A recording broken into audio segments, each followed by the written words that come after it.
ఆపదలో ఉన్నాడు కదా అని నేను ఒక వ్యక్తికి అప్పు ఇచ్చానండి. అయితే ఇప్పుడు ఆ వ్యక్తి నన్ను నట్టేట ముంచేశాడు. ఆపదలో ఉన్నాడు కదా, తన బాధలు చెప్పుకున్నాడు కదా అని అప్పు ఇచ్చాను. తీరా చూస్తే ఇప్పుడు నేను అతనికి శత్రువు అయిపోయాను అనేవారు కూడా ఈ రోజుల్లో చాలా మంది ఉన్నారు. పిల్లలు గమనించండి, ఈ రోజుల్లో అప్పులు ఇచ్చి శత్రువులు అయిపోతున్నారు చాలా మంది. ఇతరులను ఆదుకుని శత్రువులు అయిపోయే వాళ్ళు కూడా చాలా మంది ఉన్నారు.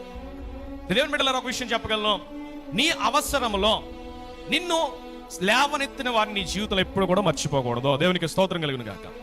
నీ కష్టకాలంలో, నీ ఇబ్బందులలో నిన్ను పరామర్శించిన వారిని ఎన్నడూ కూడా నువ్వు త్రోసిపుచ్చకూడదు.